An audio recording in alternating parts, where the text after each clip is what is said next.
Today, the competition was good because I was expecting more competition. Because now there were guys who are better than me. So I was expecting them to make me to learn more. So it was easy for you today? No, it was not easy. You know, you can't underrate anyone. Because, you know, you don't know how he or he prepared. For me, maybe I was expecting to make top 5. But at long last, I find it was my day. How will you celebrate the win? Is there a cake? Is there a beer or something? I never get something to celebrate because maybe but there were no beer. There's one cake. Although I don't like beer. Yeah. But is there something you like, or no? I'm going to swimming pool, or massage, or I don't know, just go for a walk in the city. Maybe massage, but I never got time to massage. So no massage in your career? No, I do massage, but I don't like them because sometimes I feel painful. So your best evening is just to watch the TV or sleep in the bed? No, I don't like maybe to watch TV. But maybe if it is football, I can watch. Yeah. All music I can enjoy, but not movies. What do you like to listen? What kind of a music?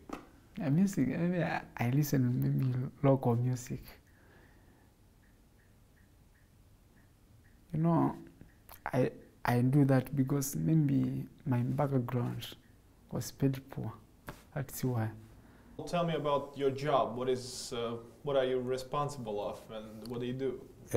My responsibility for the Riga Marathon is an agreement between my company, or my wife's company, Afrosport Promotion, and NECOM to organize the elite field for the marathon in Riga, and here and there give some advice in technical matters, but mainly to concentrate on the elite athletes.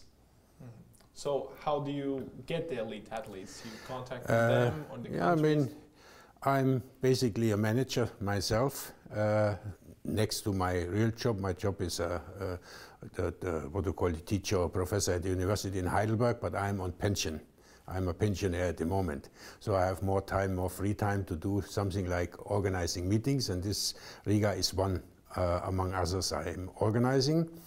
And through the background I have, I stayed for 12 years in Africa on German government projects in Africa, in Kenya, in Nigeria, and in Ghana. And I was also for 1 year in Southeast Asia, in Thailand. So I've got quite a lot of access and contact to Athletes Federation, as I was also working for many years for the IWF in teaching coaches worldwide. So, for example, a good runner somewhere in Africa, how do they get to the top, and how do they get to the... Yeah, I mean, you definitely would have heard from Munivoki how things are basically. It's not easy to survive in Africa under the current social structure and economical structure. So people are gifted in sports, in movements and so on, and particularly in the highlands of East Africa in running. And so they take this as part of their profession, and it actually starts from childhood, yeah, as they are forced to sometimes manage 5-6 kilometer way to walk and jog to schools in order to really get to school. And then, of course, naturally built people in the highlands of East Africa tend to have the real good structure for a runner. So this is another, what you call it, body advantage they have next to the altitude they are living in. And the way from a child to a mature runner is actually in many ways different. It can be that a person has somebody to guide him and he comes and become a champion, or somebody is doing a self-made program and just following others running. So this is a naturally also inherited ability of the people to survive and to love sports, and through sports, of course, they earn money. Where do you come from? From Kenya. Which city? Kenya, Machakos. Maybe, Machakos? yeah, it is near Nairobi, almost in 50 kilometers. How big is your family? For me, only one kid. I'm still young. But you have how many brothers and sisters? 4 brothers and 3 sisters. 3 sisters? Yeah, Ah. a big family. You have brothers and sisters. About your family, what do you do? What your family does? My brothers, they are still schooling. So I used the money I got from running to educate them and raise my family. You're helping your family with this running? Yeah. Because now I remember my father died when I was still young. So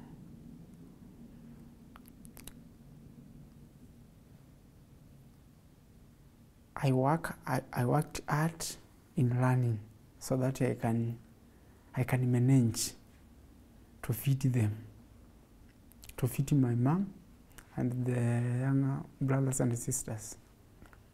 So they are cheering for you. Yeah, they intervened on me, yes. That was my dream.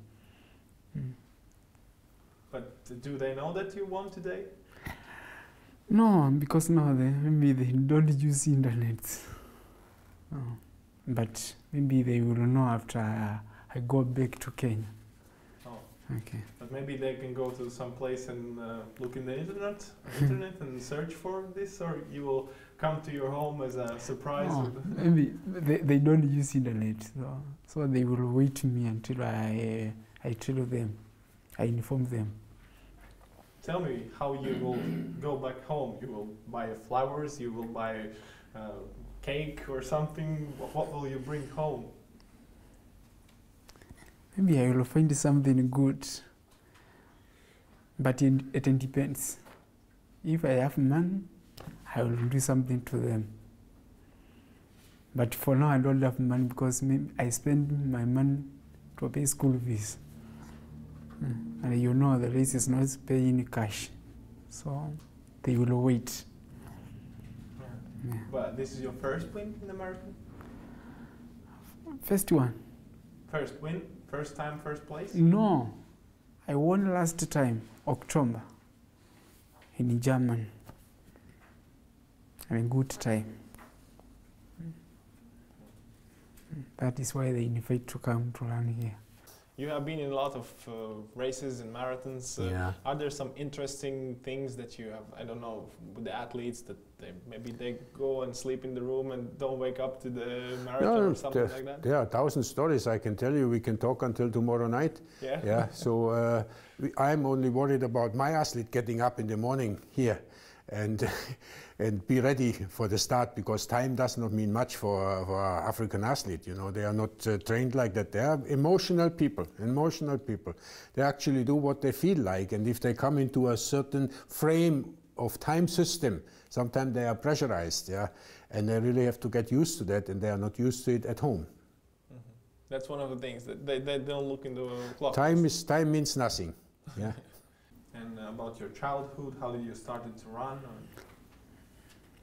I started to run when I was still young, at the age of 13. I continue as I was in school. And then after school, I went to camp for further training. I started my running career on maybe 2 years after school. First time I went to South Africa, where I did my road races, then marathon.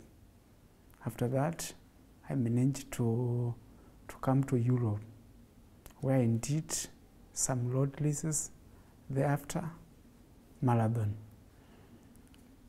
My first marathon was last year, October. Second one is China. This one is the third one now.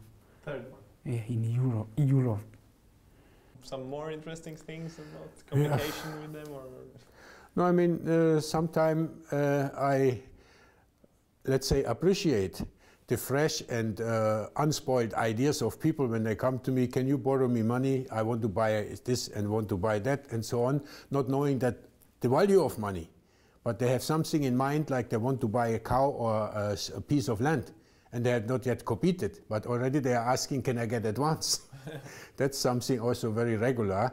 But I mean, I can understand the people, because asking there, I mean, is at home the same.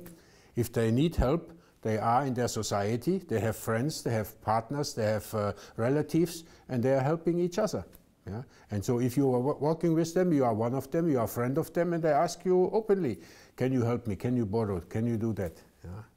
That's a very natural thing. But it is very, let's say, astonishing for many Europeans, because they're not used like that. How can I go to you and say, hey, can you borrow me money? Yeah.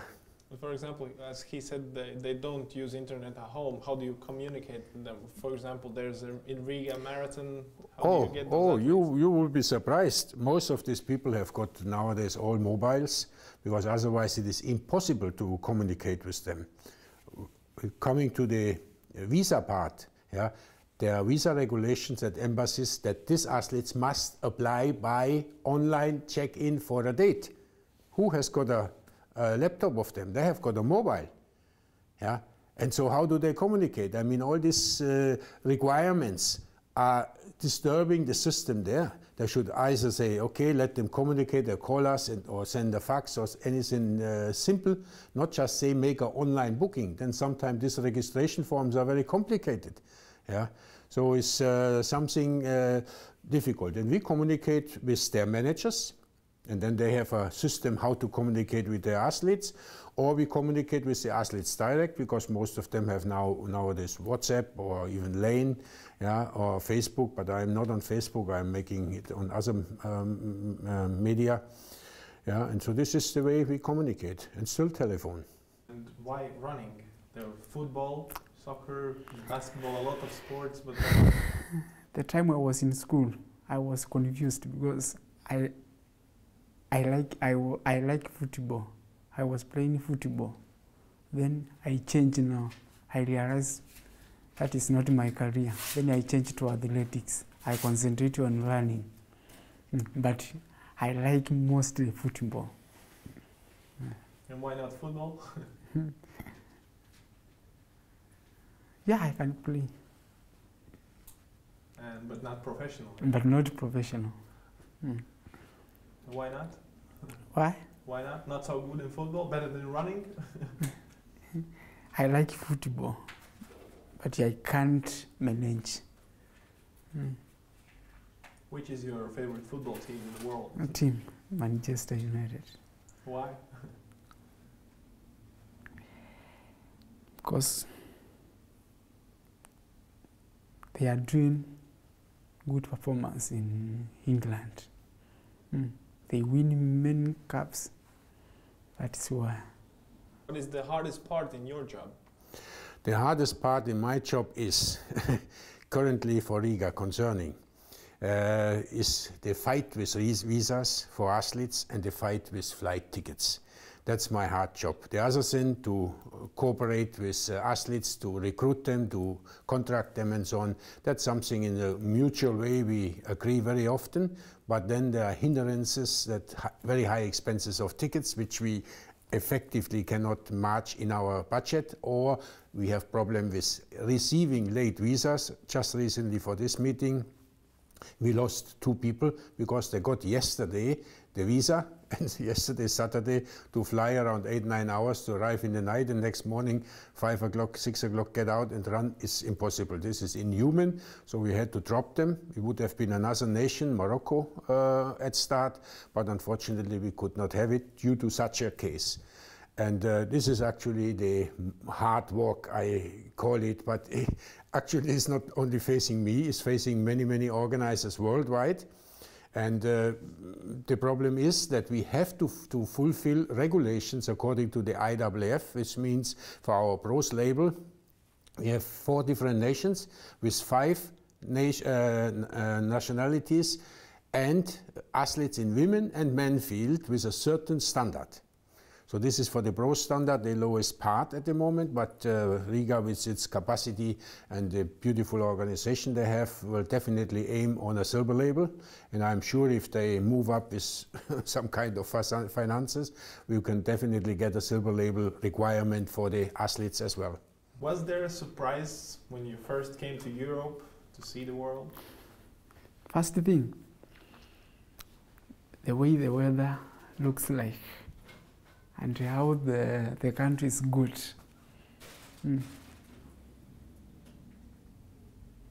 New experience?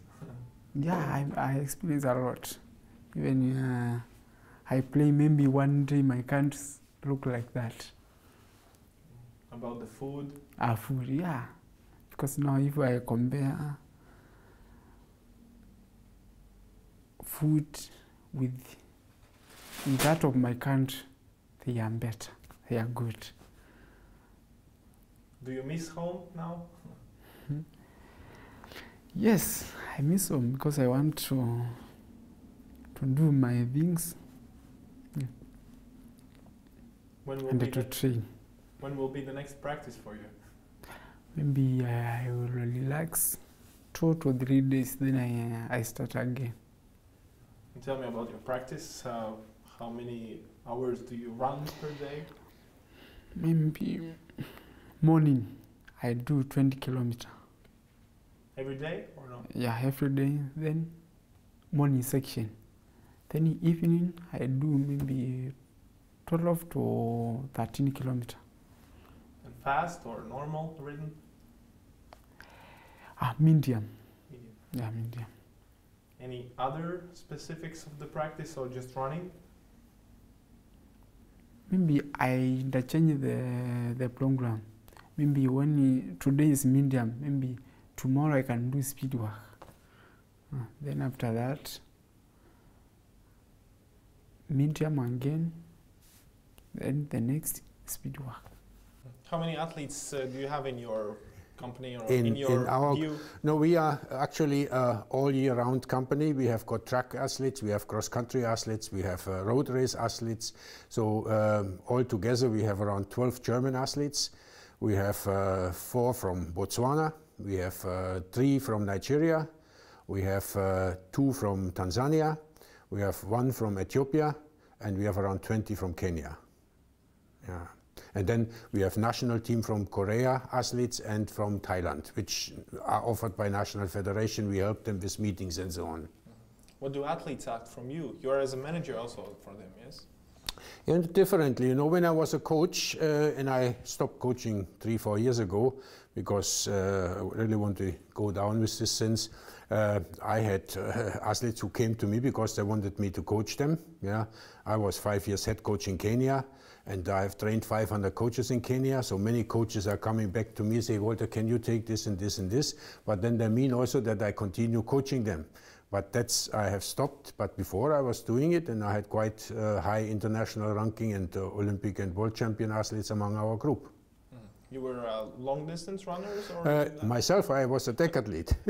Oh, yeah. But coach coach, I became a distance coach. Yeah, I was actually more in the field events and in the sprint events and in decathlon, as I come from. And just for a sudden, it happens that I got in West Africa 3 runners in middle distance, and I had a German athletes when I was in Germany. Did very well, so I was actually coming into middle distance running, and when I then got a job in Kenya in 1980, I was really forced to go into full training with it. And you know, if you have a basic background as a coach and a scientific knowledge of what is training and what is planning about, you can actually coach everything if you have sense, humor, and pedagogical approach. How do you like Latvia and Riga? Riga is good as I compare with the previous marathons I have done. It is a good course, So I wish to come again and do it more.